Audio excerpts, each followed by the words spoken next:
गांव बनी के विवेकानंद स्कूल की ओर से एक मोटिवेशनल सेमिनार आयोजित किया गया। इस सेमिनार में पूरे स्कूल स्टाफ के साथ साथ कक्षा 9वीं से कक्षा 12वीं तक के बच्चों ने खास तौर पर शिरकत की। इस कार्यक्रम में मोटिवेशनल स्पीकर राजेंद्र जोधपुरिया व सेवानिवृत्त प्रिंसिपल जयपाल नैन खारिया ने मुख्य वक्ता के तौर पर शिरकत की। इस कार्यक्रम में बच्चों को अपनी लाइफ का लक्ष्य निर्धारित करके उस लक्ष्य को हासिल करने के लिए मेहनत करने की प्रेरणा दी गई। कार्यक्रम के अंत में बच्चों ने भी सेमिनार से संबंधित मुख्य वक्ताओं से प्रश्न उत्तर किए। आज के युग में बच्चों को उनके भविष्य के प्रति उत्साहित करना बहुत ही अनिवार्य है। यदि आपका बच्चा स्कूल में पढ़ता है और उसका रुझान पढ़ाई की ओर कम है तो उसे यदि हम मोटिवेशन सेमिनार की यात्रा करवाते हैं तो अवश्य ही उसका रुझान पढ़ाई की ओर होने लगेगा। इसीलिए लगभग सभी स्कूलों द्वारा समय समय पर बच्चों के लिए इस तरह के सेमिनार आयोजित करवाए जाते हैं। मोटिवेशनल सेमिनार के आयोजन से बच्चों की छुपी हुई प्रतिभा का भी पता चलता है और इससे बच्चों में होने वाली हिचकिचाहट भी दूर होती है। इसके साथ साथ बच्चों के लक्ष्य निर्धारित करने में भी मोटिवेशनल सेमिनार अपनी अहम भूमिका निभाते हैं। इसी संदर्भ में बुधवार को विवेकानंद स्कूल बनी में एक मोटिवेशनल सेमिनार का आयोजन किया गया।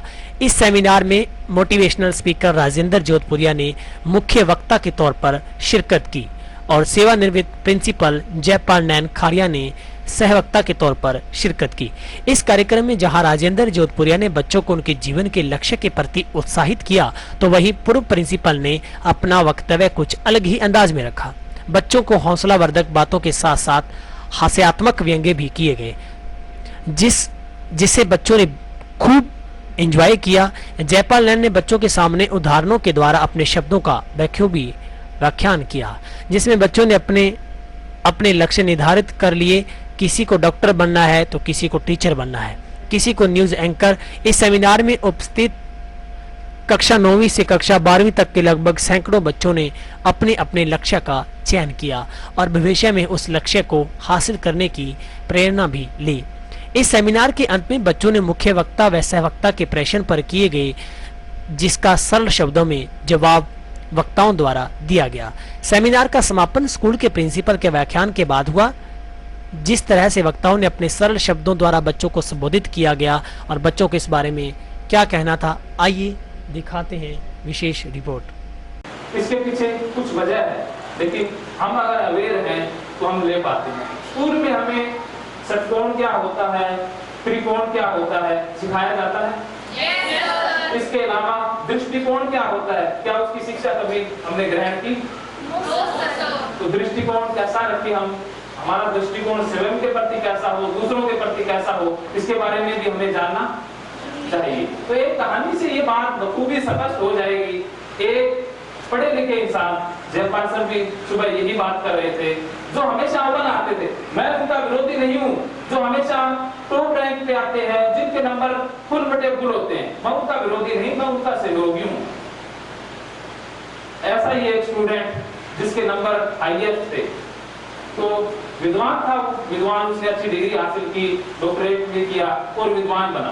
तो अब विद्वान उनके काफी सेमिनार भी रहते थे। तो एक उनका सेमिनार था नदी पार। तो उन्होंने एक नाव किनारे से किराए पर ली। उस जमाने में और कोई साधन था नहीं।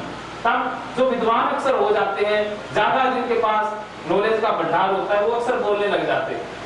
तो उनसे रहा नहीं गया, नदी के बीच में नाविक से बोले, नाविक तूने एंथ्रोपोलॉजी पढ़ी क्या? अब नाविक कम पढ़ा लिखा था, कहता साहब मुझे तो नहीं पता वो क्या होता है। कहता एक विज्ञान होता है, अपने जो ग्रह नक्षत्र है उनका, तूने तो पढ़ी नहीं, तेरी 1/4 जिंदगी बेकार चली गई। आप थोड़ी दूर चले थे, महोदय ने फिर से कहा, विद्वान साहब ने कहने लगे, तूने कभी जूलॉजी पढ़ी क्या? अब नाविक कहता नहीं साहब मैंने तो नहीं पढ़ी। वो क्या होता है? कहता वो एक विज्ञान होता है, ये जो भी अपने जीव जंतु है, जो भी चीजें हैं, इनके बारे में पढ़ा जाता है। तूने तो पढ़ी नहीं, तेरी आधी जिंदगी बेकार चली गई। फिर थोड़ी दूर चले थे, विद्वान फिर बोले, कहता तूने वो बोट नहीं पढ़ी क्या? अब नाविक फिर से दोहराया, कहता नहीं साहब मैंने तो नहीं पढ़ी। वो क्या होता है? कहते एक विज्ञान होता है, ये जो पेड़ पौधे जंतु है, समुद्र में या नदी में कोई भी तरह के पौधे दिख सकते हैं, तो तुझे कैसे पता चलेगा? कहता है तेरी 1/4 जिंदगी बेकार। अब थोड़ी दूर चले थे, नाविक ने कहा महोदय आपने स्विमोलॉजी पढ़ी क्या? आप विद्वान साहब घबराए, कहते नहीं नहीं, वो क्या होता है? कहते वो एक तैरने का विज्ञान होता है।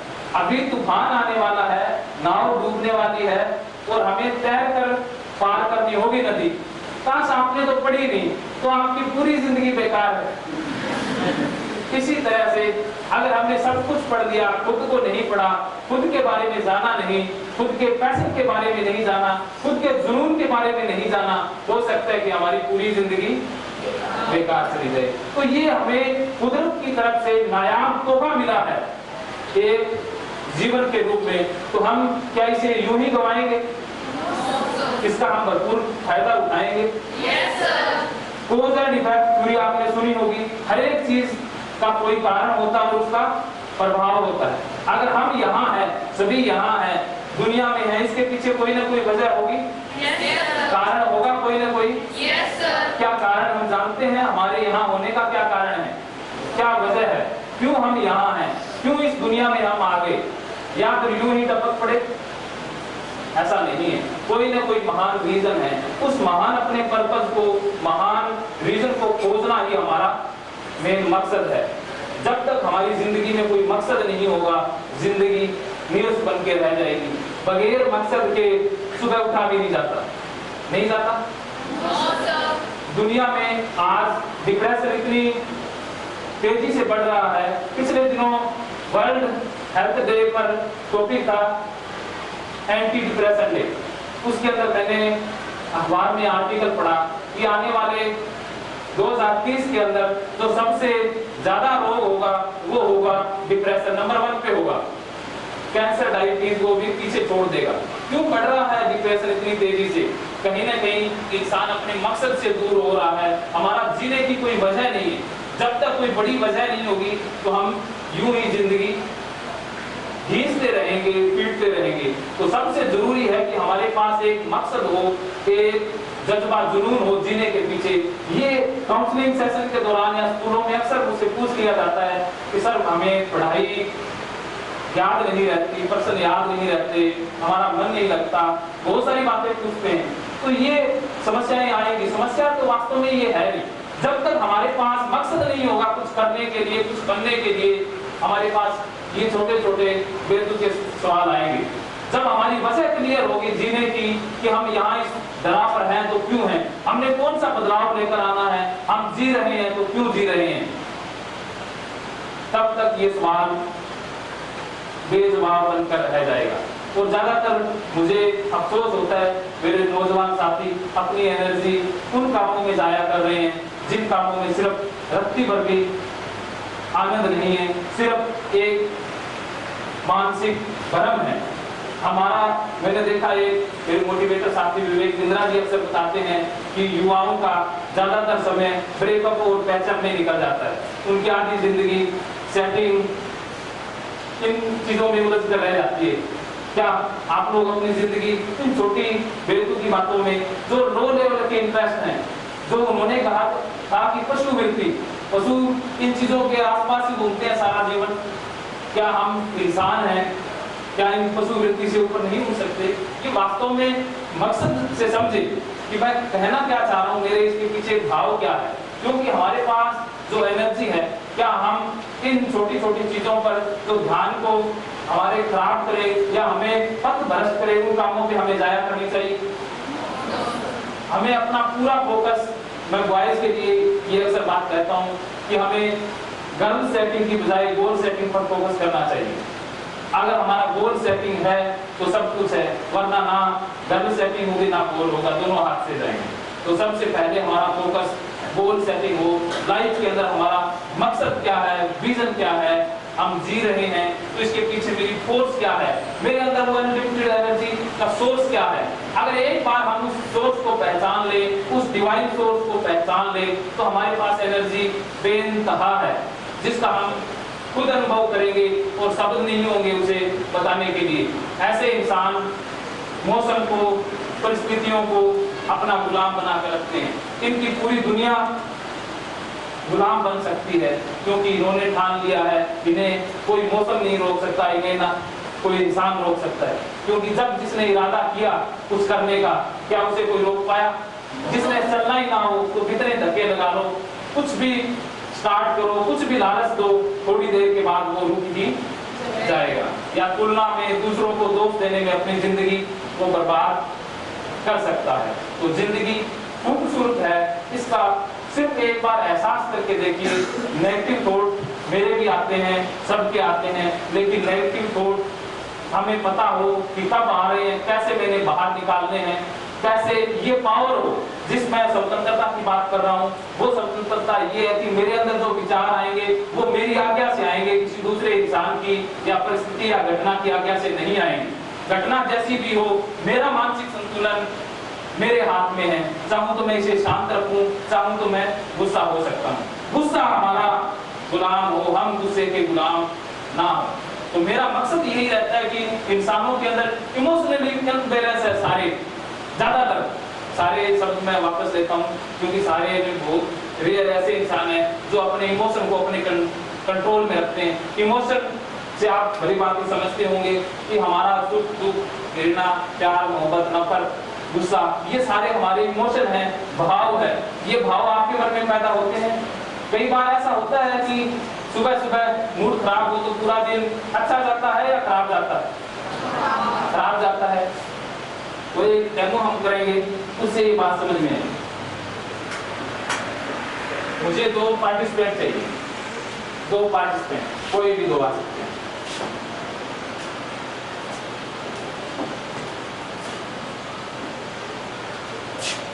ये गिलास लीजिए, सामने। आपसे मैं पूछना चाहूंगा, क्या इसमें पानी और आ सकता है गिलास में? यस या नो? आ सकता है, यस या नो? डालिए उसमें गिलास में। अब आ सकता है इसमें, और डालिए। पानी आ रहा है, यस या नो? यस या नो? पानी और डालिए। पानी आ रहा है, यस या नो? मुझे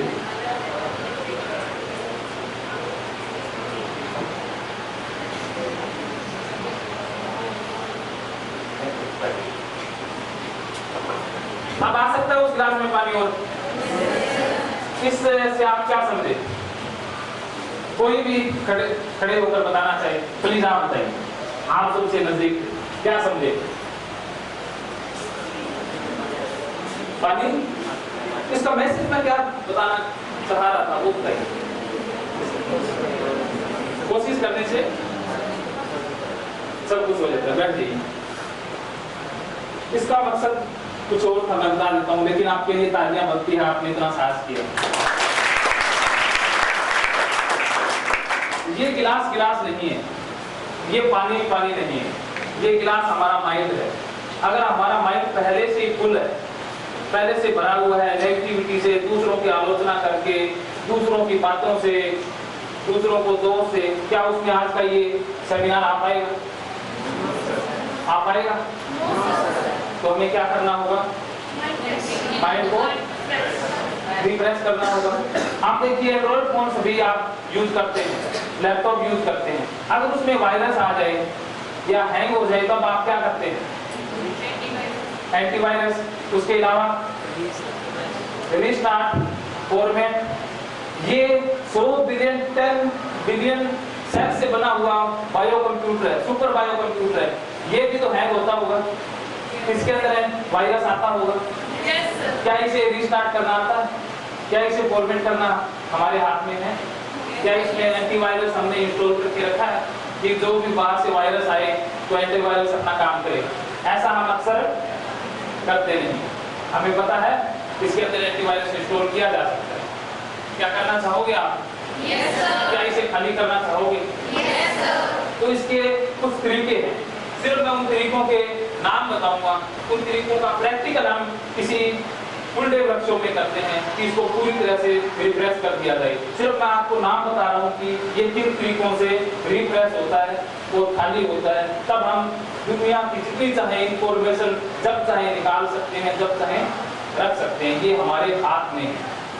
ये मैं अपने अनुभव के बेस पे बात कर रहा हूँ, ऐसा नहीं है कि कोई थ्योरेटिकल बात है। ऐसा किया जा सकता है, ये संभव है। आपके लिए बड़ी बात होगी कि हम जब आप गुस्सा होते होंगे तो सारा दिन आपका खराब जाता है, आपके बस में नहीं रहती चीजें, तब थोड़ा बहुत कोई बोले तो आप चहक पड़ते हैं एकदम से। झगड़े इसी वजह से होते हैं, घर में तनाव, घर में आपस में पति पत्नी के झगड़े, बच्चों के झगड़े, आपस के सभी झगड़े हमारे इसी के परिणाम है कि हमें इसको खाली नहीं करना आता। कई बार मैंने देखा लोग बदला पकड़े हुए हैं, किसी ने कुछ बात कह दी, वो चुप गई, उसे वर्षों तक पकड़े रखेंगे। क्या उसे छोड़ना हमें आता है? नहीं आता। हमें कोई भी बात बुरी लगे उसको झट से हम छोड़ पाते हैं?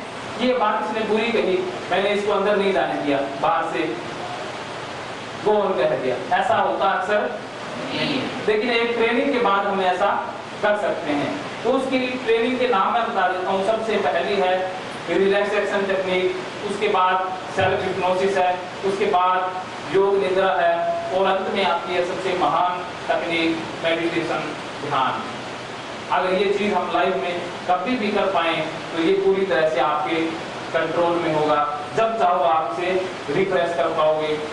मुझे एक और अफसोस की बात नजर आती है कि युवा आप शरीर पर कितना खर्च करते हैं, शादी या जब भी कोई फंक्शन होता है कपड़ों पर कितना खर्च करते हैं, जूते कितने महंगे लेकर आते हैं, और शादी के दौरान या अन्य मौकों पर लड़कियां या दूसरे अपना मेकअप कितना करा कर रखते हैं, कितने हम सुंदर सुंदर बाल रखते हैं।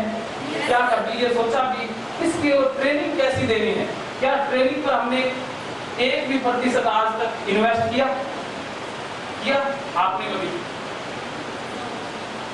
अगर हम सिर्फ 1% इसकी ट्रेनिंग पर खर्च कर दें तो हम चाहे उतना क्रिएट कर सकते हैं, कुछ भी कर सकते हैं। इसको हमें बार बार ट्रेनिंग देते रहना होगा। ये मोबाइल, एंड्रॉइड या दूसरे हम डेली चार्ज करते हैं, यस या नो? क्या इसको चार्ज किया कभी सुबह? चार्ज होता होगा, ये चार्जिंग लो भी दिखाता होगा। क्या आपने चार्जिंग फुल रखते हैं सारा दिन? नहीं रखते, क्योंकि चार्जर का भी पता नहीं चार्ज कहां से करें। जो मैं बात कर रहा हूं मकसद की, वो मकसद वो चार्ज है। जब आप मकसद के समीप जाएंगे तब आप चार्जर से जुड़ जाएंगे। आपके अंदर वो एनर्जी, जैसे बैटरी में पावर आती है, आपके अंदर पावर ट्रांसप्लांट होगी। ऐसा है जब हमारे जीने का सबसे बड़ा मकसद क्लियर हो। एक बात की बात है, तानसेन नाम आपने सुना होगा? तानसेन के गुरु कौन थे? गुरु हरिदास जी। तानसेन बहुत अच्छा गाते थे। एक ट्रेनिंग के बाद एक दिन उन्होंने पूछा कि गुरुजी मैं आप जैसा कब गा पाऊंगा? तब उन्होंने कहा कि जिस दिन आपके जीने का सबसे बड़ा मकसद क्लियर हो जाएगा आप अच्छा गाने लग जाओगे। क्योंकि कुछ लोगों के लिए गाना सिर्फ पेट भरने का सवाल होता है, कुछ लोगों के लिए मनोरंजन होता है, और कुछ लोगों के लिए ये योग होता है, आत्मा से परमात्मा का मिलन। जो हम काम चुनेंगे वो हमारे लिए कौन सा है? क्या पेट भरने का एक सिर्फ साधन होगा, या मनोरंजन का, या टाइम पास का, उम्र गुजारने के लिए होगा, या हमारे लिए एक योग होगा, आत्मा से परमात्मा से मिलन? मतलब वो एक ऐसा काम जिसे करते ही हमें एनर्जी मिले। तो हमें काम वही चुनना होगा जो हमें खुश रह पाए, खुश रख पाए। तो आपकी खुशी कौन से कार्य में छुपी हुई है? सवाल ये नहीं है कि आप उससे कमा पाएंगे या नहीं कमा पाएंगे। आप दुनिया का उससे 100 गुना कमा पाएंगे अगर उसको आप सुन ले। 3 इडियट में एक बहुत अच्छी बात कही गई थी ना कि काम मैं वो करूं जो मैं खुश हूं, कमा चाहे थोड़ा लूंगा लेकिन खुश तो रह पाऊंगा। तो आप सभी खुश रहना चाहते हैं तो वो लीजिए, वो सब्जेक्ट लीजिए, वो जॉब लीजिए, वो बिजनेस लीजिए जो आपको बेस्ट कर सके। हमें हमेशा से कंडीशन किया जाता रहा है छोटे गोल बना करके कि तू इतना सा कर ले, 10 या 5 या 10, 20, 50, उस जॉब के लिए हमें ट्रेन किया जाता है। ऐसा होता है? हमारा मकसद क्या होता है पढ़ने के पीछे? मकसद क्या है पढ़ने के पीछे? सबसे बड़ा सवाल ये नौकरी पाना, यस या नो? सबका यही है। तो क्या पढ़ाई हमें लाभ दे पाएगी? दे पाएगी? नौकरी उसका बायो प्रोडक्ट है, वो मिल ही जाएगी अगर हम एजुकेटेड हैं। अगर नौकरी के लिए पढ़ रहे हैं तो ना नौकरी मिलेगी, ना हम खुश रह पाएंगे। इसके पीछे पढ़ने के पीछे हमारी वजह क्लियर कर लें, स्पष्ट कर लें कि मैं पढ़ रहा हूँ तो क्यों पढ़ रहा हूँ, वो मेरी वजह क्या है। एक मुझे बहुत अच्छे वाक्य याद आता है, दृष्टांत याद आता है। एक आप जैसा 10वीं का स्टूडेंट जिसके पिताजी का बिजनेस था, पिछले दिनों की बात है, मच्छरदानी बेचने का। वो मच्छरदानी बेचने के लिए अपने पिता के साथ चला गया लड़का, क्योंकि संडे का दिन था, उसकी भी छुट्टी थी। तो दूर दराज के गांव में वो निकल चुके थे। तो एक शाम को 4 बजे के आसपास पिता और पुत्र दोनों चाय पी रहे थे। तभी ढाबे पर अचानक से पिता के हृदय में दर्द हुआ और नीचे गिर गए। तब उसने गांव से डॉक्टर को बुलाया। तो गांव वालों ने कहा कि यहाँ छोटे डॉक्टर है, आप इसे बड़े शहर के बड़े डॉक्टर और बड़े हॉस्पिटल में ले जाएं। जब लड़का उसे पिताजी को अपने लेकर गया, तब तक उन्हें 3 घंटे लग चुके थे और जब पहुंचे तब सब कुछ ठीक ठाक था। और जैसे ही 15 मिनट बीते, डॉक्टर साहब ने कहा, काश आप इन्हें कुछ समय पहले ले आते तो हम इन्हें बचा पाते। तभी लड़के के मन से एक आवाज निकली कि ये बड़े शहरों के हॉस्पिटल, बड़े शहर में क्यों होते हैं, मैं बड़े छोटे गांव में क्यों नहीं होते। तब उन्होंने लड़के ने कहा कि मैं लेकर जाऊंगा इन बड़े हॉस्पिटल को छोटे गांव के अंदर। और उस दिन से उस बच्चे ने जी लगाकर, मन लगाकर पढ़ाई की, मेडिकल पास किया, MBBS की, डॉक्टरेट की, और छोटे गांव के अंदर वो बड़ा हॉस्पिटल बना दिया। क्या उस बच्चे को कोई भी ताकत रोक पाती? क्या उसको कहने की जरूरत थी कि आप अपने लेसन याद करें, या उसको ऐसा था भी मुझे पढ़ाई में मन नहीं लग रहा, ऐसी बात थी? क्योंकि उसकी वजह क्लियर थी, उसे वो एनर्जी आ रही थी, उसे वो एनर्जी मिल रही थी कि मुझे वो करके दिखाना। अब देखिए एक वाक्य है जिससे हम पैशन पर आते हैं। पैशन वो चीज है जिससे आपको अपना भविष्य क्लियर नजर आता है कि मैं आने वाले दिन में ये बनने वाला हूँ। अगर आप कुछ मिनट आंखें बंद करेंगे, आंखें बंद करें सभी, और अगले 10 साल में आप अपने आप को कहाँ महसूस कर रहे हैं, उसे 1 मिनट के लिए जिए। या आने वाले 10 साल में इस वक्त क्या कर रहे होंगे और आप कैसे दिख रहे होंगे, आपके मनोभाव कैसे होंगे, मनोदशा कैसी होगी, आप क्या सोच रहे होंगे, क्या आप खुश होंगे, उसे जिए।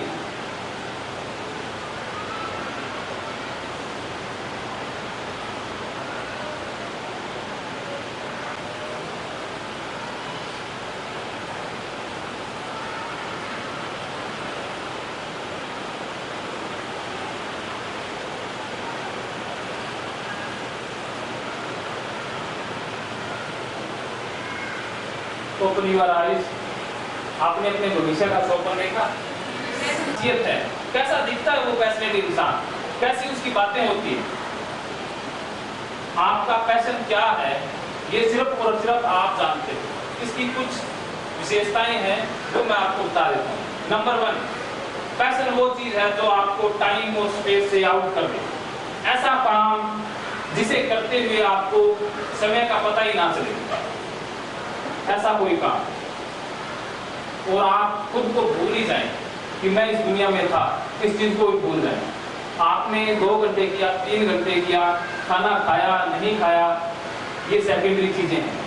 वो टाइम और स्पेस से आपको अलग कर देता है, वो आपका पैशन है। आपका ऐसा कौन सा काम है जिसको करते ही आप भूल जाते हैं खुद को? उसके लिए आपको नंबर 2, उसके लिए किसी तरह के लालच की जरूरत नहीं होती है। आपको उसके बदले में कुछ चाहिए नहीं, बस उसको करने को दे दिया जाए, सब कुछ मिल जाता है। ऐसा कौन सा काम है आपके जीवन में जिसे आप करें तो आपको कोई लालच नहीं? क्या पेंटर, एक महान पेंटर पेंटिंग बनाता है तो क्या पेंटिंग बनाते हुए उसे नहीं मिल जाता है सब कुछ? पेंटिंग के दौरान ही मिल जाता है। पैब्लो पिकासो नाम से एक पेंटर, जिनकी पेंटिंग लास्ट के अंदर करोड़ों में बिकी, शुरुआत में नहीं बिकती थी, वो बनाते थे अपनी मर्जी से। तब उनके भाई ने एक दिन सोचा कि ये बना रहा है रोज, तो क्यों न मैं अपना एक ग्राहक भेज करके इनकी पेंटिंग भेज। तब उनके भाई ने किसी को पैसे दिए और कहा कि आप उसकी पेंटिंग भेज लो। ग्राहक जाकर पैब्लो पिकासो से बोले आप एक पेंटिंग दे दी। तब पैब्लो ने कहा कि कौन सी चाहिए? कहता कोई सी दे दो। तब उन्होंने कहा आप खरीदार नहीं, आपको किसी ने पैसे देकर के भेजा है, मैं आपको पेंटिंग दूंगा। पहचान गए 1 मिनट से। तब उन्होंने कहा ना तो बेचते हैं ना आपको कुछ मिलता है तो क्यों बनाते हैं? तब उन्होंने कहा मुझे जो मिलता है बनाने के दौरान ही मिल जाता है, बस ऐसा काम जिसे करते ही आपको सब कुछ मिल जाए, वो खुशी, वो आनंद जो शब्दों से परे है, वो देख लीजिए। और तीसरा पैशनेट इंसान की निशानी है कि वो अपना आदर्श मानता है, जिसको मॉडल मानता है, उसे देखते ही उसके अंदर एक अलग से एहसास होता है। जैसे एक डॉक्टर कोई अंदर से बनना चाहता है, वो बड़े डॉक्टर को देखता है तो उसके दिल के तार बज उठते हैं, या कोई गायक बड़े गायक कलाकार को देखता है तो उसके दिल के तार बज उठते हैं। तो आप किससे देख करके एकदम से खिल उठते हैं, वो आपका पैशन हो सकता है। और चौथी चीज वो पैशन है आपका जिससे संबंधित आपके पास अपने आप जानकारी आने लग जाए, डाटा इकट्ठा होने लग जाए, आपको जबरदस्ती ना करनी पड़े ऐसा काम। क्या मुझे मोटिवेशन से संबंधित कोई रिकमेंड करेगा? नहीं करेगा। क्या एक काउंसलर है उसकी काउंसलिंग से संबंधित कोई बताएगा? उसके पास अपने आप डाटा आएगा। कि एक इंजीनियर जिसके अंदर पैशन है, इंजीनियरिंग से संबंधित उसके पास अपने आप चीजें आएंगी।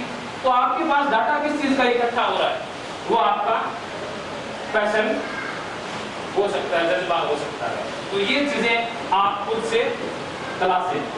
और एक चीज मैं और बताना चाहूंगा कि आपकी लाइफ 2 तरह से बनती है।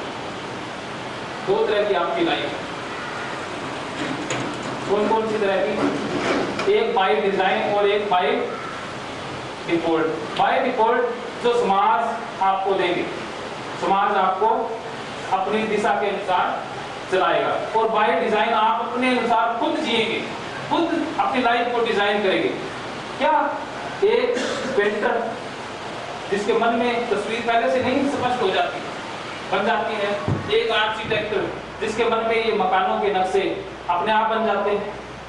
क्या उसके हकीकत में जो बनता है, क्या वो उससे अलग होता है जो उसके मानसिक या मन में बना था, माइंड में बना था, उससे अलग होता है या वैसा ही होता है? तो आपका भविष्य या आपका जीवन कैसा होगा जैसा यहाँ बना हुआ है? कैसी तस्वीर बनी हुई है या खाली है? आप बताएं, थोड़ा सा रिस्पॉन्स दें। कैसी बनी हुई है प्लीज बताएं, कैसी तस्वीर है? कैसी तस्वीर है माइंड के अंदर अपने भविष्य से लेकर?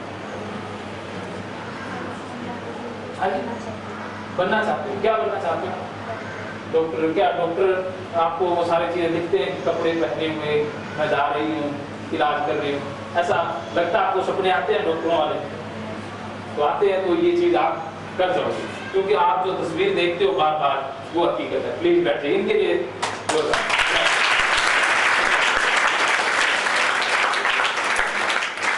एपीजे अब्दुल कलाम ने यही बात कही है कि सपने वो नहीं होते जो सोते हुए देखे जाते हैं, सपने वो होते हैं जो आपको सोने नहीं देते। तो आपका मकसद क्या है जो आपको लगाए रखता है, रुकने नहीं देता है, ना गर्मी ना सर्दी, सिर्फ आपका मकसद आपको जगाता है। दुनिया में कोई उठकर राजी नहीं है, आपको कोई और नहीं जगाता, आपके मकसद या आपके सपने आपको जगाते हैं। तो आपको कौन सा सपना जगाता है? या मजबूरी में उठते हैं 4-5 आवाजें लगाने के बाद, स्कूल का टाइम हो चुका है, रेडी हो जाओ, वैन आ जाएगी, ऐसा होता है? हो सकता है, नहीं भी होता। लेकिन आपका अगर मकसद है तो आपकी नींद सब कुछ आपके कंट्रोल में होगा। खाते पीते उठते बैठते वही नजर आएगा, जिसे कहें जर्रे जर्रे से आवाज पुकारेगी कि मैं इसके लिए बना। इसके उदाहरण हैं। क्या सचिन तेंदुलकर वो क्रिकेट से अलग किया जा सकता है? क्या आपके उनके बारे में जानते हैं कि वो जब छोटा था तब बैट और बॉल को सरहाने रख कर सोया करता था, लता मंगेशकर? क्या उनके पैशन को गाने से अलग किया जा सकता है? उनके बचपन में उनके मम्मी पापा या पारिवारिक परिस्थितियां उनके अनुकूल नहीं थी, देहांत हो चुका था, क्या उनके पैशन ने उनको रोका, उनको आगे लेकर आई? सर भी बता रहे थे, एक मनदीप जांगड़ा जिसका पढ़ाई में इतना मन नहीं था, वो बॉक्सिंग में सारा दिन बिताता था, घर वालों ने पिटाई की उसकी, वो माना नहीं क्योंकि उसके अंदर वो जज्बा था। उस बच्चे ने डिस्ट्रिक्ट लेवल का गोल्ड मेडल जीता, फिर स्टेट लेवल का, फिर नेशनल लेवल और एशियाड के अंदर उसने गोल्ड मेडल जीता, तो उसे करोड़ों से नवाजा गया। क्या पैशन था उसका? पैशन उसको वहां तक पहुंचाया। एक दशरथ माझी, नाम सुना होगा आपने। कुछ लोग थोड़ा सा बुरा अनुभव हो, किसी के साथ इमोशनली अटैचमेंट है, वो टूट जाए तो देवदास बन जाते हैं, और कुछ लोग दशरथ माझी बन जाते हैं। तो आप देवदास बनने वाले हैं या दशरथ माझी? दशरथ माझी वो इंसान है जिन्होंने पहाड़ को 30 सालों में लगातार प्रयास के बाद काट लिया और पहाड़ से रास्ता निकाल लिया। जिनकी पत्नी की मृत्यु पहाड़ से गिरने के कारण हुई थी, फगुनिया नाम की उनकी पत्नी थी। अरुणिमा सिन्हा, जो आप लड़कियों की मॉडल हो सकती है, जिसकी दोनों टांगे एक ट्रेन रोबरी के अंदर कट चुकी थी, और जब डॉक्टरों के पास उसको लेकर जाया गया तब तक 30 घंटे बीत चुके थे। तब डॉक्टर ने कहा कि कांग्रेचुलेशन, बधाई हो, आप जिंदा हो और बच गए। तब उनके मन से एकदम से आवाज निकली कि भगवान ने मुझे बचाया है तो कोई ना कोई मकसद होगा। डॉक्टर ने कहा आप चल नहीं पाओगी। तब उन्होंने कहा आप चलने की बात करते हो, मैं तो एवरेस्ट फतेह करके दिखाऊंगी, मैं तो एवरेस्ट क्लाइंब करूं। उनके गुरु बसेंद्री पाल ने कहा कि एवरेस्ट को फतेह आपने कर दी, अब तो ठप्पा लगना बाकी रहा है बस। अगर यहाँ पर वो क्लियर है, माइंड के अंदर आपका विजन, सपना, लक्ष्य, तो बस एक तारीख निर्धारित होना बाकी रहा है, आप बन चुके। अगर आप डॉक्टर के बारे में सोचते हैं, डॉक्टर तो बन चुके हैं, अब तो बस काम शुरू करना बाकी रहा, वो ठप्पा लगना बाकी रहा। ये चीजें हैं, तो इनसे हम पैशन पहचाने, क्योंकि आपके पास ये सुनहरी अवसर है, इस उम्र के अंदर आपके पास चुनाव करने की क्षमता है, जो दूसरी चीज लोगों के पास नहीं होती, जो पैशनेट इंसान के पास होती है। डिसीजन उनके अपने होते हैं। आप लोगों के क्या डिसीजन अपने हैं? यहाँ आने का चुनाव किसका था? आपका खुद का था। अगर आप दूसरों की मानते हैं तो ये डिसीजन किसका है? दूसरों का? दूसरों का नहीं, ये डिसीजन आपका है। आपने दूसरों की बात मानी, ये फैसला आपका ही था, उनकी मानना या ना मानना। अगर आप किसी दूसरे की, जिन्होंने कुछ कर दिया, हो सकता है उन्होंने कर दिया हो, उनकी मान करके आप कुछ कर पाओ तो ठीक है, नहीं कर पाओ तो उसको दोष ही दोगे कि मैं, घर वालों ने कहा था ये डिग्री या इस स्ट्रीम में चले जाओ, नहीं कर पाए, तो दोष घर वालों का है, तो घर वालों के लिए कर रहे हैं। अगर आप किसी की मानते हो, ये फैसला भी आपका है, आप खुद के जज्बे या जुनून के हिसाब से चलते हो, ये फैसला भी आपका है। तो डिसीजन पावर को स्ट्रॉन्ग बनाएं, कुछ चीजों को ना कहें जो इंसान आपको नीचा दिखाते हैं। क्योंकि एक उदाहरण है कि you tell me your 5 friend name and profession, I tell your future. आप मुझे अपने 5 दोस्तों का विवरण दें और उनकी इनकम बताएं, मैं आपका भविष्य आपको बता दूंगा। आपके जो आसपास के 5 दोस्त हैं वही आपका भविष्य है। अगर आपके 5 दोस्त अच्छी अच्छी बातें करने वाले हैं तो आप अच्छे हो। क्या चोर के दोस्त कैसे होते हैं? चोरी होते हैं। एक अमीर इंसान के दोस्त कैसे मिलेंगे? अमीर। और जो घटिया से घटिया बात करेंगे उनके दोस्त कैसे मिलेंगे? तो आप कैसे बन जाओगे? ऐसे इंसानों के साथ रहोगे तो आप सबसे बड़ा चुनाव आप आज से कर सकते हो, अपनी दोस्ती का चुनाव। अपनी दोस्ती का चुनाव आपका हो, दूसरों का ना हो। तो आप अपने दोस्तों का चुनाव सोच समझ करें, क्योंकि दुर्योधन का दोस्त या गाइड जिससे करते थे, सलाह लेते थे, वो था शकुनी। दुर्योधन भी आज बुरे नाम से जाना जाता है। और अर्जुन कृष्णा से सलाह लेता था, तो आप सभी पूछते हैं, तो आप जिससे सलाह लेते हो जो आपका दोस्त है आप वही हो। और अंत में मैं एक उदाहरण से अपनी बात को समाप्त करना चाहूंगा कि एक घटना आपने सुनी होगी महाभारत की, कि गुरु द्रोण एक प्रतियोगिता करवा रहे थे। कौन सी प्रतियोगिता थी वो? हाँ जी, तीरंदाजी की। उसका सच्चाई आप जानते हैं, उसके पीछे मकसद क्या था? अभी आपकी प्रतियोगिता होगी उसी के अंदर। सबसे पहले बुलाया गया दुर्योधन को, उससे पूछा गया कि आपको क्या दिखाई दे रहा है? तब उन्होंने कहा गुरुजी मुझे पत्ते, चिड़िया, पेड़ सब कुछ दिखाई दे रहा है। तब उसको क्या कहा गया कि आप साइड हो जाए। उसके बाद कौन आया? युधिष्ठिर। युधिष्ठिर से पूछा गया क्या दिखाई दे रहा है? पत्ते, चिड़िया, उन्हें भी साइड कर दिया गया। उसके बाद किसका नंबर आया? नहीं, अभी भीम बाकी है। भीम का नंबर आया। भीम से पूछा गया क्या दिखाई दे रहा है? भीम कहने लगे मुझे आम दिखाई दे रहे हैं गुरुजी। कहते गौर से देखो ध्यान से, कहते और बड़े बड़े आम दिखाई दे रहे हैं। उन्हें कहा गया आप साइड हो। उसके बाद अर्जुन से पूछा गया क्या दिखाई दे रहा है? तब उन्होंने कहा मुझे गुरुजी सिर्फ चिड़िया की आंख दिखाई दे रही है।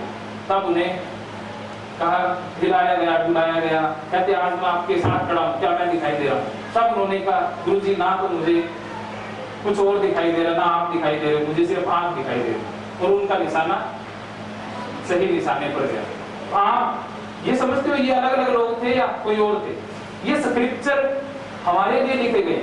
ये दुर्योधन भी हम ही है।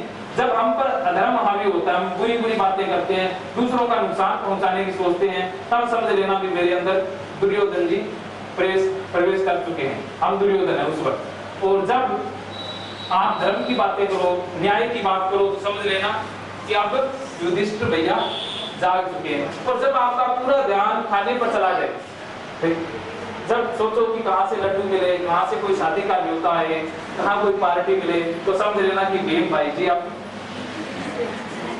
जागृत अवस्था में आ चुके हैं। और जब आपको सिर्फ आपका लक्ष्य दिखाई दे, आपका विजन पर्पस दिखाई दे, तो समझ लेना कि अब अर्जुन जाग चुका है। तो आप ही अर्जुन हैं, आप ही भीम हैं, सब कुछ हम खुद हैं।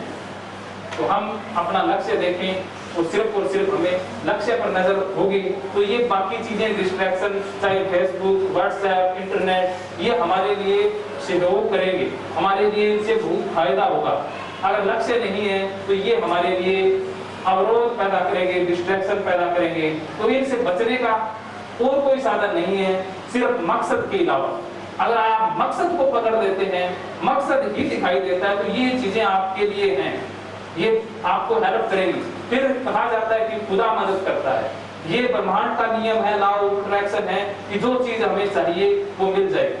अगर हम बुरे विचारों वाले हैं तो बुरे विचारों से संबंधित चीजें हमें मिल जाएगी। तो हमेशा बुरी बातें प्लानिंग करते हैं, उनकी प्लानिंग सफल नहीं होती है? होती है, हो जाती है उनकी प्लानिंग। चोर प्लानिंग करता है तो वो कर देता है चोरी, क्योंकि प्लानिंग उसका पूरा ध्यान है। और जो अपने भविष्य की प्लानिंग करते हैं, गोल की प्लानिंग करते हैं, उनकी भी प्लानिंग पूरी होगी, क्योंकि भगवान बाहर नहीं, आपके अंदर है, आपका चेतन माइंड, अनकॉन्शियस माइंड। इसको तो सिर्फ तथास्तु कहने से मतलब है। जो आपने इसके अंदर बीज डाल दिया वो पूरा हो जाएगा। तो इसके अंदर विचार कैसे डालने हैं वो आपका चुनाव हो। अगर गलत विचार डाल दिया तो वो 1000 गुना बनकर आएगा। जो आप परेशान हो, उदास हो, दुखी हो जीवन में, उसका कारण है कि आपने बीज कभी न कभी कोई न कोई खराब डाला था। तो आज से बीज को बदल दें और आप खुश रहना सीख जाओ। तो थैंक यू, बहुत बहुत धन्यवाद।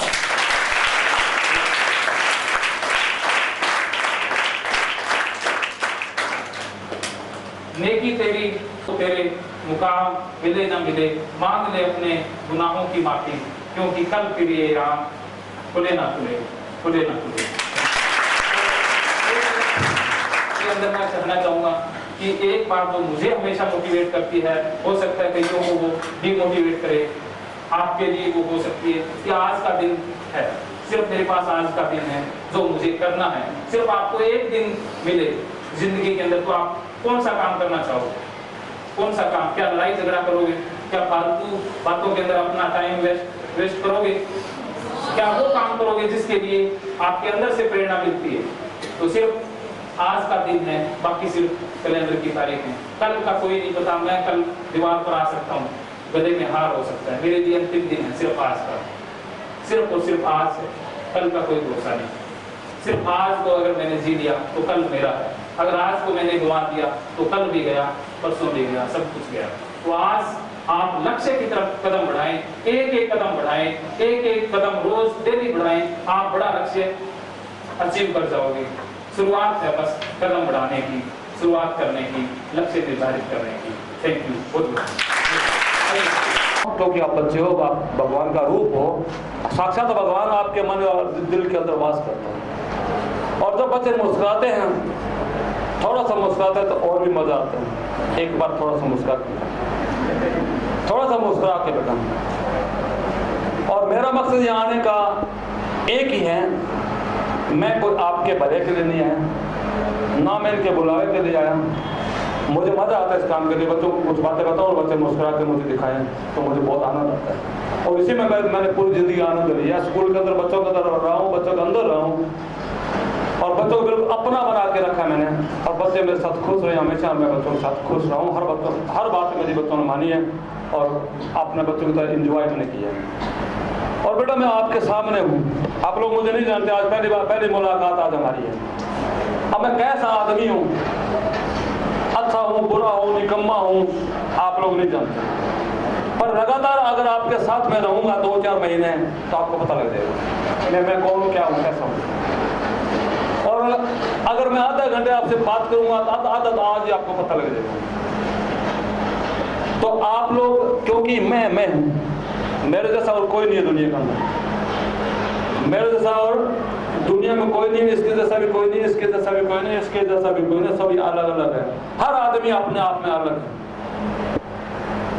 और हर आदमी की अपनी अलग अदा है।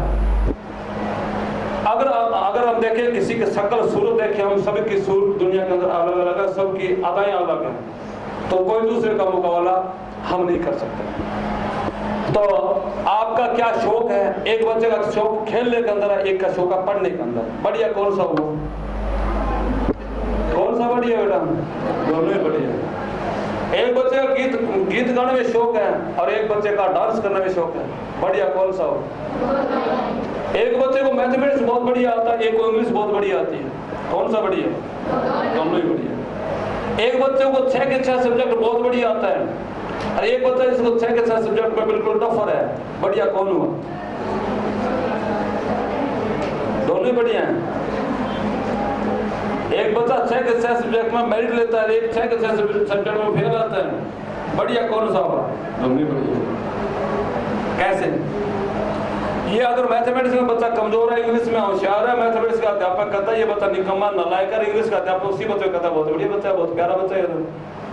और उसी बच्चे को एसएस का मार्क्स कहता है बिल्कुल नालायक है, ड्राइंग मार्क्स कहता है ये तो कलाकार पढ़ा है, तो ये तो हमारे स्टेट में फंस जाएगा, नाम रोशन करेगा हमारे स्कूल का। दो अध्यापक उसको नालायक कहता है, एक वो स्कूल का नाम रोशन कर देते हैं। बेटा ये कोई पैमाना नहीं है।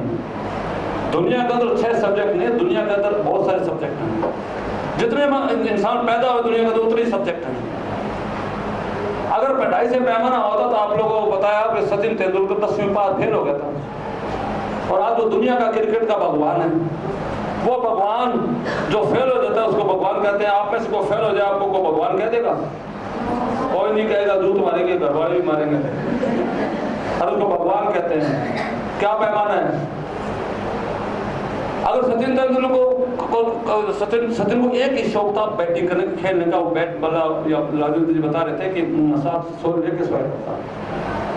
और धोनी एक थोड़ा सा पढ़ा वाला एक इंसान था जो रेलवे में अंदर वो कंडक्टर था, टीटी था और उसको बैटिंग करनी आ गई। हेलीकॉप्टर शॉट मारता तो मजे आ जाते हैं और वो हेलीकॉप्टर शॉट तो दुनिया के इलाके छोड़ मजा आता है ना। अगर हेलीकॉप्टर शॉट एक है उसके बाद एक हाथ की इसकी 4 उंगलियां काट दे धोनी की, धोनी 0 है। धोनी दुनिया का आकाश है, जहाँ जाता है धोनी छा जाता है, दुनिया उसको सलाम करती है, उसके आगे पलके बिछा देते हैं और आप ही बिछाते हो नहीं बिछाते? कौन सा सब्जेक्ट में नंबर की जरूरत पड़ी उसको? उसमें कितने उसको क्या आता है? क्या मैथमेटिक्स आता है? क्या अलजेब्रा आता है उसको? अलजेब्रा की जरूरत नहीं है। लता मंगेशकर को ट्रिग्नोमेट्री आती है क्या? बिना ट्रिग्नोमेट्री वो दुनिया में अंदर छाई बैठी है और आप ट्रिग्नोमेट्री करते हैं। आप लोग क्या समझते हो, नौकरी करने के लिए अगर पढ़ते हो तो नौकर पढ़ोगे कुछ नहीं बन सकते। आप लोग नौकरी के लिए नहीं पढ़ते। एक फैसला करो सबसे पहले, हमने नौकरी के लिए नहीं पढ़ना, बस हमें बड़े इंसान बनना है। बड़े इंसान अगर बनोगे आप लोग सुख शांति से जिंदगी जियोगे। सुख शांति से आप अपनी जिंदगी अगर जीना चाहते हो तो अपने अंदर जो अंदर वाला जो कहता है कि गायक बनो तो गायक बनो, एक कलाकार बनना कलाकार बनो, डांस करो डांस करो। डांस करना आता है सभी को शादी के अंदर, और सब पंगड़े बांधे हो, मजा आता है ना सबको। और सब लोग बढ़िया डांस नहीं करते, कई बच्चे बहुत बढ़िया डांस करते हैं। अगर आपको डांस बढ़िया करना आता है, डांस का अगर आपको शौक है तो बड़ा एक बहुत बढ़िया डांसर बनो, आपके फिल्म में चलेगी। मैं अभी बता रहा था, राजेंद्र जी बता रहे थे, हमारे गाँव के अंदर एक लड़का है कृष्ण चल रहा है, उसका बेटा 8वीं क्लास, वो कृष्ण इशारे लगे, उसका भाई सिपाही लग गया, खाते वो लड़का जांगड़ा है, सिपाही लगे, वो मिस्टेक का उसने वहां शुरू कर दिया हिसाब। और वो संदीप का लड़का मनदीप, वो 8वीं क्लास पढ़ता है, वो शाम को बॉक्सिंग करने जाता नहीं कुम्मा, और वो किस ने उसको समझा दिया तो पढ़ ले किसी बॉक्सिंग है क्या ना, नहीं माना वो। उसके बाद जुनून पैदा होगा था, तो मैंने बॉक्सर बनना ही बॉक्सर है, तो बेटा छुप छुप के जाया करता, किस उसकी पिटाई किया करता, चित्रकड़ी किया करता, और वो नहीं माना। और वो मेरे कहना गुरु जी था पटा को निकलो पड़ा बॉक्सिंग करा टुकड़ा गया, ओके फायदा। पर बेटा उसका मैंने उससे बात की तो बेटा क्या कहा, बरबर दादा मैंने बढ़ना ही बॉक्सर है, मैंने नाम कमाना है। बेटा अगर ये बात है तो नाम कमा, दिल लगा के काम कर, और साथ में पढ़ना भी जरूरी है, पढ़े वगैरह पार्टिसिपेट नहीं करेगा। तो बेटा 8वीं क्लास में 9वीं हो गया, 10वीं हो गया, क्लास 1 हो गया, प्लस टू में इतना पहले वो 1-2 मेडल छोटे तेरा स्टेट लेवल की डिस्ट्रिक्ट लेवल की टूर्नामेंट जीतता रहा। यूँ करता करता उसने +2 पास की बेटा, तो हरियाणा फर्स्ट आया, स्टेट में फर्स्ट, अपने नेशनल लेवल पर फर्स्ट आया, और फिर एशियाड गेम्स में 3 साल पहले वहां पर मेडल लेके आया। और उसका मनदीप का नाम मनदीप जांगड़ा, और टीवी पर लगातार उसका प्रसारण हुआ, पूरा हिंदुस्तान उसको देख रहा था। जब दिल्ली हवाई अड्डे पहुंच रहा था, भारत सरकार का मंत्री मनमोहन सिंह की सरकार का मंत्री जाके उसका स्वागत करके माला पहना के उसको हवाई अड्डे से उतारा, और मनमोहन सिंह ने उसको 1 करोड़ रुपए इनाम दिए। और जो ही उसने हरियाणा में एंटर किया, हरियाणा में एंटर करने वाले हरियाणा के मंत्री ने उसका स्वागत किया हुड्डा सरकार के, और 2 करोड़ रुपए इनाम दिए। और जो खालिशा सा एंटर किया, सरसा का ओपन बॉडी के खुले जीप के अंदर खारिया उसको लाएगा, पूरा गांव एक जल से रूप में उसको इंतजार कर रहा था। वैसे इंतजार का बेटा भी वहां इंतजार कर रहा था, और माइक मेरे हाथ में था, मेरा बेटा मंजीत आज हमारे देश का नाम रोशन करके हमारे खारिया नाम का नाम ऊंचा किया। सीखा कि कैसे हमें अपने जीवन का लक्ष्य निर्धारित करना है और कैसे हम अपने उस लक्ष्य को अचीव कर सकते हैं। हमारे कुछ सपने होते हैं और उन्हें हमें पूरा करना होता है। अगर हम अपने उन सपनों को पूरा कर देते हैं तो हमारे जीवन का लक्ष्य पूरा हो जाता है, लेकिन यदि हम रह जाते हैं तो इसका अर्थ है कि हमारा जीवन जो है वो ऐसे ही हमने गंवा दिया है।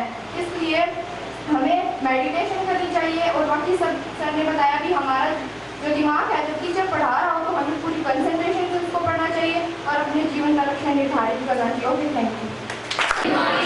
Today I want to discuss about many achievements and that we can take from there. आज मैंने यहाँ से सीखा कि हमें अपना एक गोल अचीव करने की जरूरत है, क्योंकि अगर हमारा गोल फिक्स है तो हम उसको किसी भी तरह से अचीव कर सकते हैं। क्लास के अंदर कॉन्सेंट्रेशन जरूरी है। अगर हमें आगे बढ़ के किसी भी चीज़ के अंदर रिस्पॉन्स अच्छा लेना चाहिए, जैसे अभी टीचर्स बोल रहे थे तो बहुत ही अच्छा रिस्पॉन्स नहीं मिला, मैंने देखा था। लेकिन अगर हमारे अंदर कॉन्फिडेंस होना चाहिए, अगर हमारे अंदर कॉन्फिडेंस है तो हम जो स्टूडेंट बोले थे उनको हम आंसर दे सकते थे। लेकिन अगर हमारे अंदर कॉन्फिडेंस ही नहीं था, सिर्फ कॉन्फिडेंस की जरूरत है। और दूसरा हमारे अंदर एक गोल होना चाहिए। अगर हमारे अंदर गोल है तो हम उसको किसी भी तरीके से अचीव कर सकते हैं। गोल अचीव करने के लिए हमें सबसे पहले कॉन्फिडेंस की जरूरत है।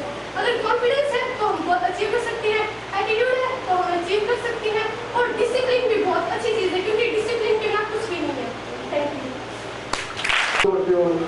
फिर गिरते हो, फिर दौड़ते हो, फिर गिरते हो, वो आपकी जीत नहीं है, वो आपकी हिस्ट्री है। हिस्ट्री को क्रिएट कौन करता है? जो बार बार गिरता है। गिरना जरूरी है लाइफ के अंदर। अगर हम गिरेंगे नहीं तो हिस्ट्री क्रिएट नहीं कर पाएंगे, सक्सेस नहीं हो पाएंगे। कामयाबी के लिए बहुत कुछ करना पड़ता है। तो प्लीज आपसे रिक्वेस्ट करना चाहूंगा कि ओनली बॉयज 1 टीचर से बहुत कुछ सीखा और मैंने सीखा कि आज हमने गोल सेट करना है जिसके लिए हम स्पर्धा प्राप्त कर सके और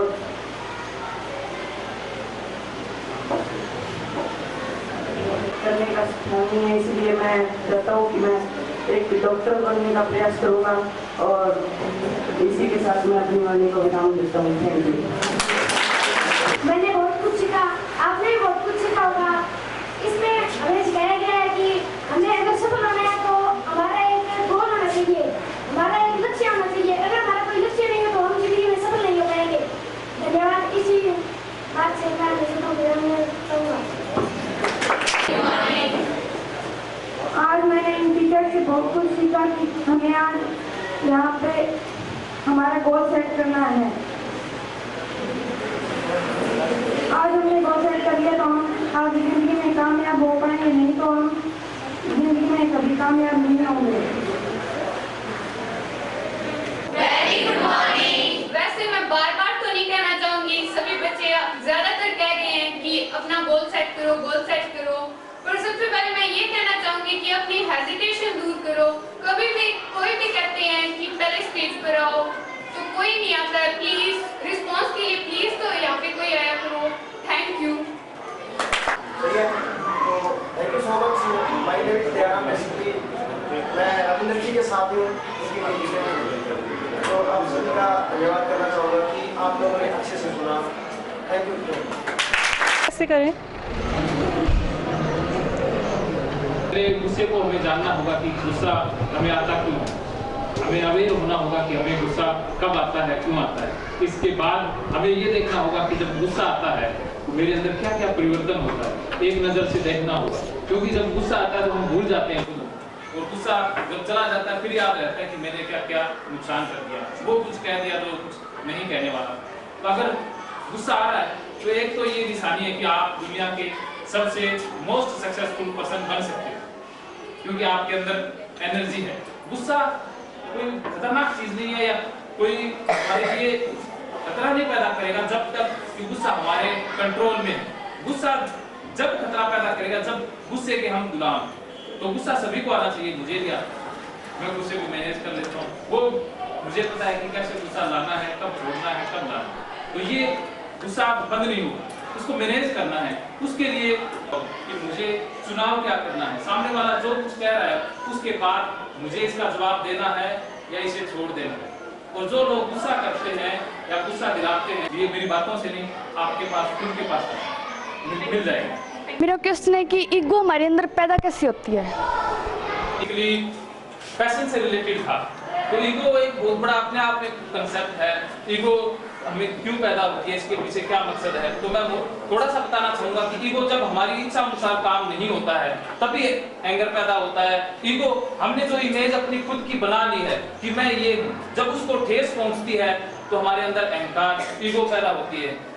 ईगो एक भ्रम है, कुछ नहीं है ज्यादा, ये एक भ्रम है, भ्रम से ज्यादा नहीं। ईगो मैंने अपने आप को कुछ अलग समझ लिया है, दूसरा मेरा उस हिसाब से आदर नहीं करता, इज्जत नहीं करता है, तो मेरे अहंकार को ठेस पहुंचती है। और हमें रोकने वाला ईगो ही है।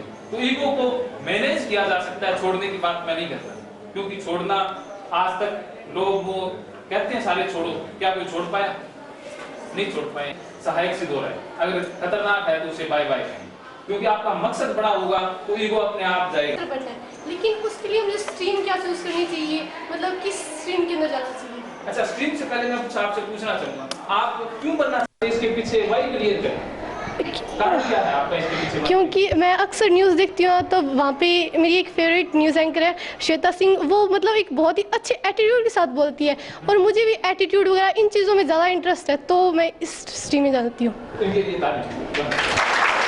मुझे एंकर बनना है और उसके लिए आपके पास जो +2 करने के बाद ये जो जर्नलिस्ट से कोर्स करते हैं उसमें आपको जाना होगा, उन सब्जेक्ट को आपको पढ़ना होगा और खास बात आपको मीडिया से जुड़ना होगा। तो आप ऐसे मौके तलाशे कि जहां मेरे को बोलने का मौका मिले, जहाँ टीवी चैनल है जहां पर मैं अपनी सेवाएं दे सकूं बिना किसी लालच से, तो आपके अंदर वो प्रकट होती जाएगी इच्छा। क्योंकि ज्यादातर मैंने देखे हैं स्टूडेंट्स जो बनना चाहते हैं उससे रिलेटेड कोई काम ही नहीं करते। अब कोई डॉक्टर बनना चाहता है, छुट्टियां आएंगी सभी के पास, तो 40 दिन या 30 दिन का आपके पास मौका है। जो बनना चाहते हैं उसके साथ रहें, जो डॉक्टर बनना चाहता है डॉक्टर के साथ रहें 1 महीना, आपको पता लगे कि डॉक्टर की क्या कठिनाई है, क्या क्या उसकी समस्याएं हैं, क्या क्या उसकी खासियत है, कैसे काम करता है आपका स्टेमिना, जो इसे कहते हैं ना पैशन विद द पेशेंस। हमारा अगर पैशन है और पैशन नहीं है, धैर्य नहीं है, तो ये अधूरा है। कि आप लोगों का बहुत बहुत धन्यवाद कि आपने मौका दिया। मौका आपने नहीं, मौका नैन साहब ने और राजेंद्र जी ने दिया है, जो कि अपने को यहाँ पर बहुत कुछ सिखा के जाएंगे, यानी अपने अंदर छुपा हुआ जुनून है उसको जगा कर जाएंगे। इन लोगों के हम बहुत बहुत आभारी हैं, राजेंद्र जी का, नैन साहब का और पूरी की पूरी टीम का, और साथ में के डिविजनल हरियाणा के भी आभारी है कि उन्होंने इतना कीमती समय निकाला है और अपने विद्यालय में पहुंचे हैं और अपने को आगे बढ़ने के लिए मोटिवेशन दिया है। वाकई ही जैसे कि सर बता रहे थे, अपने अंदर यदि सोच होगी तो आगे बढ़ पाएंगे, और छोटी सोच वाले लोग हैं वो पीछे रह जाते हैं। मेरे खुद पर बीती हुई बातें हैं। जब मैंने स्कूल खोला था तो मेरे को रियल में बहुत अच्छे जानकार थे, उन्होंने ये कहा था, हमारे गांव में एक स्कूल चलता था, यदि कभी आपको याद हो, एक बिल्कुल साधारण से व्यक्ति अपने फंक्शन में आते हैं, मेरे गांव के मंगलाराम जी भूलिया हैं, मेरे बड़े गुरु मित्र हैं, उनका स्कूल था। और वो बेचारे क्या था कि परिवार का सहयोग नहीं था, और मैंने को ये उदाहरण दिया था कि स्कूल से मंगलाराम चला रहा है, ऐसा करना है तुम्हें। तब मैंने एक ही बात कही थी कि आपने जयपुर जाते टाइम रास्ते में देखेंगे वैसे स्कूल लगाने मैंने, तो देख लेंगे, कोई बात नहीं, वैसे लगाने। उसके बाद में जब यहाँ पर बड़ी के अंदर मैंने स्कूल किया था, इवन स्टाफ मेंबर पार्टनर ये कहते थे कि आप बड़ी को पकड़ बनाना चाहते हो, साहब पकड़ नहीं बढ़ेगी है, आप अपना 2 रुपए ले लिया करो और स्कूल चला लिया करो। तो मैंने उनको ये कहा था मैं पकड़ बना के दिखाऊंगा, कहीं कोई बात देख लेंगे। और जिस दिन यहाँ पर सैनिक स्कूल की तैयारी के लिए सर छोटराम स्कूल इलाहाबाद का बेटा और एक उनके परिवार का बेटा यहाँ पे तैयारी के लिए आया था, मैंने कहा था ये पकड़ बढ़ गए, आपको पता नहीं है। लोग जिनका मेरे से 15 साल पहले पुराना स्कूल चल रहा है, वो मेरे पास बच्चा छोड़ रहे हैं तैयारी के लिए, बढ़ रहा है कि नहीं बढ़ रहा, कहाँ की कोई बात नहीं, चलो आप पढ़ा लो, क्योंकि उनको उस टाइम तक भी गुस्सा आ रहा था। और धीरे धीरे अब आपके सबके सामने ये पकड़ बढ़ चुका है।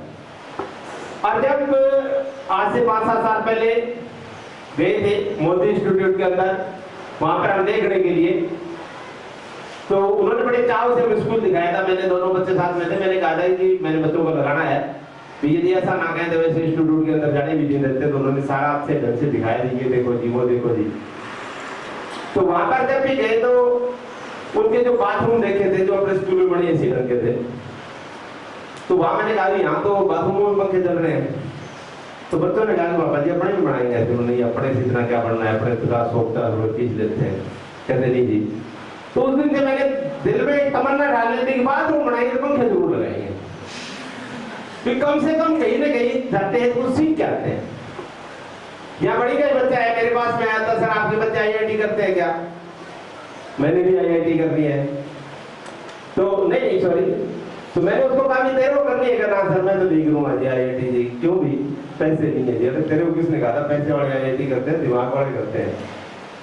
और वो बच्चा आप लोगों को सारा वो सामने है, यहाँ से ले जाके उसको बहुत जो शाली वीर थे बड़ी के 2-3 लोग, सेठ शिवदास जी, रतन जी बटला और नाईवाड़ा से डॉक्टर साहब अमीर चंद जी बेटा, जो कि बड़े ही शिक्षा में प्रेरणा स्रोत थे, आज इस दुनिया में नहीं रहे, परंतु उन तीनों लोगों के सहयोग से और उस बच्चे को सीखकर छोटा 2 साल तैयारी करवाई। आज इस साल उस बच्चे का कम से कम 10 लाख से ऊपर का पैकेज जाएगा। आगे दिसंबर में बच्चा जब फाइनल होगा और वो बड़ी का पहला IITian होगा, जबकि हालांकि अजब कुछ रोजना को ये मानते हैं कि बड़ी के, परंतु बड़ी के नहीं कह सकते, उनको राजस्थान के बच्चे हैं, तो बड़ी का पहला IITian भी बढ़ जाएगा।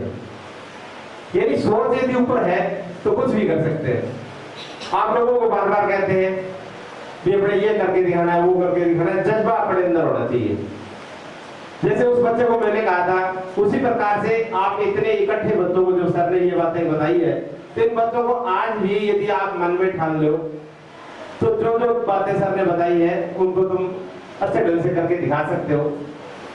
एक हौसला होना चाहिए और ये जरूरी है कि खाली बैठे सपने अवश्य लो, सपने लोगे तो वो साकार होंगे। और सर ने जो अपने को आशीर्वाद दिए हैं उनको तय दिल से स्वीकार कर आगे बढ़ने की हौसला रखें। और मेरी शुभकामनाएं आप सबके साथ, और भगवान चाहे कि आप दिन दुगनी रात दुगनी प्रगति करो। थैंक यू, धन्यवाद।